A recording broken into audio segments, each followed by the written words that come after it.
isa sa nakaantig sa akin guys, itong kanyang bahay. Napakasamaan.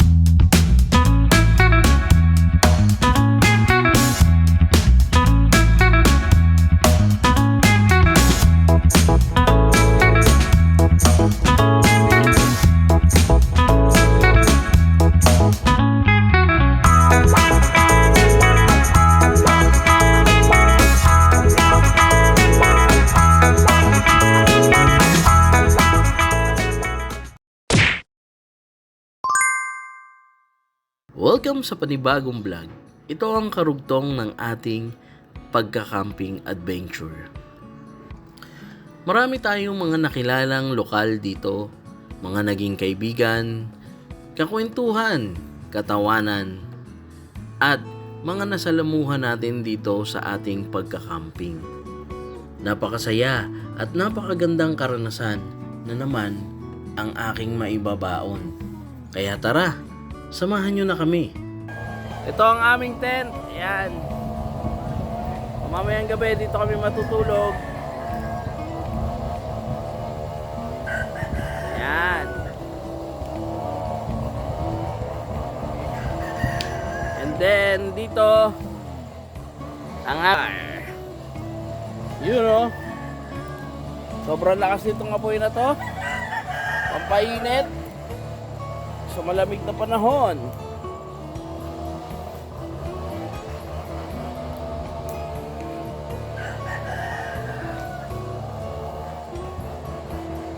Yan ang aming tent. Ayun guys, kakatapos na namin mag-swimming at ito ang aming hideout ngayon. So itutour ko kayo. Shoutout kay Kuya Bong. Kuya, kaway-kaway. Ayun o. Si Kuya Bong, maraming salamat kay Kuya Bong. At dahil sa kanya, nandito kami sa sikretong lugar. Hindi namin sasabihin. Kaya tara. Si Kuya, shoutout. Si Kuya. So tara guys. Tutour ko kayo. Ayan. Ito ang aming food mamaya, ang bangus at corned beef at puso at kung ano-ano pa. Ayun. And then punta tayo dito sa tent natin. Ayan si George Adventure. Ito ang ating tent. Yan ang ating tent, oh.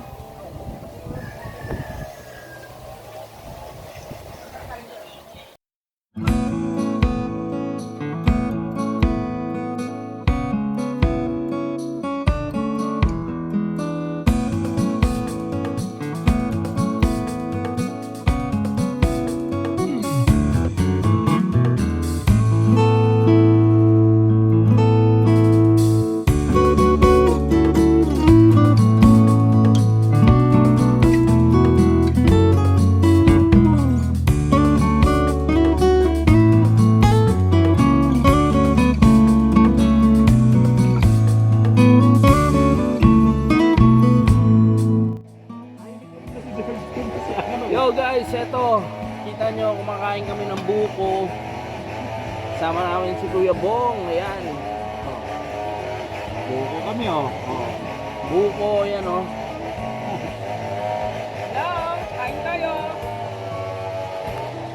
Ito ang second day namin at medyo maambon dito pero goods lang. Ayan. Libre lang buko dito. Diyan. Ang mahal. So dami Ilang namin, piso na lang. dami namin buko. Meron pa ditong kaimito. Ayan, punta tayo dito. Meron tayong kaimito,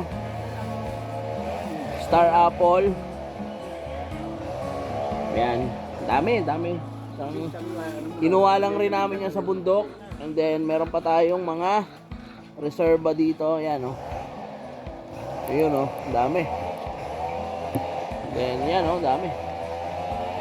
So dito, libre lang dahil kinukuha lang ang mga prutas. As usual, mga ganito pagkain sa bundok. So, yan. Ayan, na-enjoy namin ni Kuya Bong. Fresh na fresh, buko. Galing pa mula sa puno. Yan, na-enjoy 5 namin. piso na lang, murang-mura. Oh. Sobrang mura. Murang-mura na. Of course, dito, kukunin mo lang talaga siya. Medyo, kung di ka sanay, kukunin mo, medyo mahirap. Pero, worth it naman kasi libre lang. Ayan. Mamaya, mag-swimming ulit tayo. Mag-underwater. Mag-enjoy. Hello guys! Second day na namin dito sa secret place by Natures. Ayan, kasamang napakalinaw na ilog. Yun. Second day swimming bago umuwi. Ayan. Pag umuwi, swimming muna and then wantosawa muna sa swimming. Kasi masarap talaga ng tubig. Ang lamig, ang linaw, napakalinis, ang bongga. Diba? Tara, sisid. Sisid tayo, guys.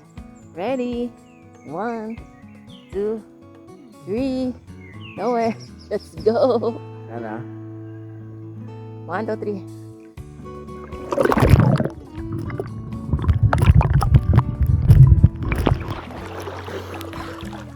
Ganda nun. Hindi natin. Sulit. 1, 2.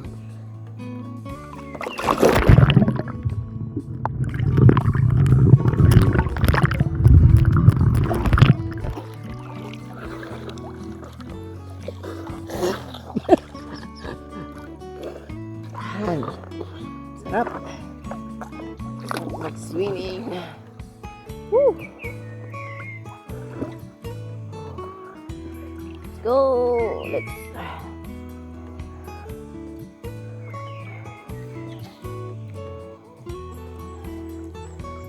Grabe ang tubig here.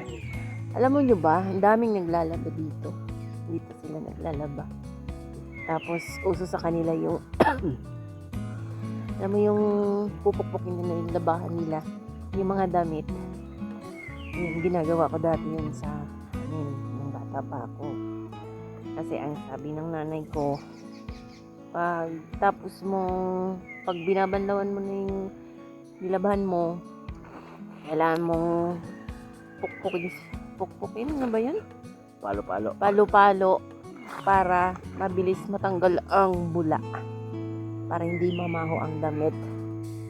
Kasi hindi uso sa kanila yung fabric conditioner dito. Ewan ko lang ang tugtog.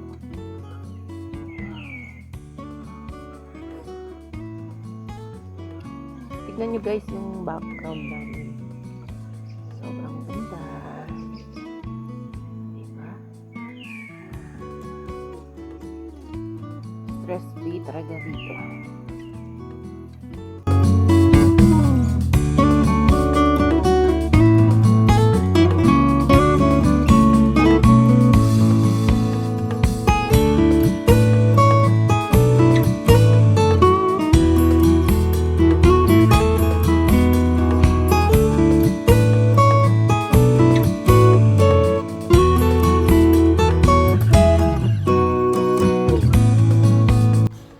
Sa pamamalagi nga namin dito at sobrang pag-i-enjoy, meron kaming nakilala, isang lokal dito na si Nanay. At napansin namin na antig ang aming puso sa kanyang tahanan. Kaya naman, gusto naming manawagan na kung sino yung pwedeng makatulong sa kanya. Gagamitin na namin tong pagkakataon na to para manawagan sa mga taong may bukal ang puso para tulungan si Nanay. Okay guys, kasama natin dito si Nanay. Clarita San Jose. Si Nanay Clarita San Jose ay 77 years old po na isang lokal dito at napansin po natin siya kasi ito lang yung bahay niya. Giba-giba. Tapos, siya lang mag-isang nagtatrabaho lagi. Nay, ano po yung trabaho niyo, Nay? Magtanim po ng mga kalakalin. Okay po. Like, ano po yung mga tinatanim niyo, Nay? Tulad po ng gabi, obi, kamuting bagin, luya, luyang dilaw. Luyang dilaw. Opo. O yun. Si Nanay Clarita, na aksidente sa duyan noong nakaraan. Nahulog at masakit ang Sumakit po ulit ko pa ito ako dito. 77 years old na lokal po dito sa ating kinaroroonan. At isa sa nakaantig sa akin, guys, itong kanyang bahay. Napakasama. Sobrang ano. So sa lahat po ng gustong tumulong, guys, paki-comment lang po at email po ako. Ito po yung email namin. And then mag-message po sa aming Facebook. At yun po. Tiyak po na ipapahatid natin ang tulong nyo kay nanay. So, ito po yung bahay niya. Sobrang ano po talaga. Tinitiis lang ni nanay. Ilang anak nyo, Nay? Yan po yung 5 buhay. 5 anak niya na yun, may mga pamilya na. So si nanay ay nag-iisa na lang sa buhay. Do may mga 5 anak siya pero yun, hindi niya nakakasama. Tama, Nay? Hindi. Kaya tulungan po natin siya, guys. Lalo na kung darating ang tag-ulan. Naku, napakahirap nito. Ay, naku. At 77 years old si nanay. Ayan. Makakarating. Napakasama naman po yung aking picture. Ayan. Salamat, Nay Clarita. Ay po. Ayan. Ano masasabi nyo sa kanila? Baka meron kayong mensahe. Ano po ang sasabihin ko? Kayo po. Ay, hindi ko po alam po ang sasabihin ko. Ayan. Gusto nyo pong tulungan kayo nila. Ayan. Manghingi tayo ng tulong. Ako po nahihiyang humingi ng tulong.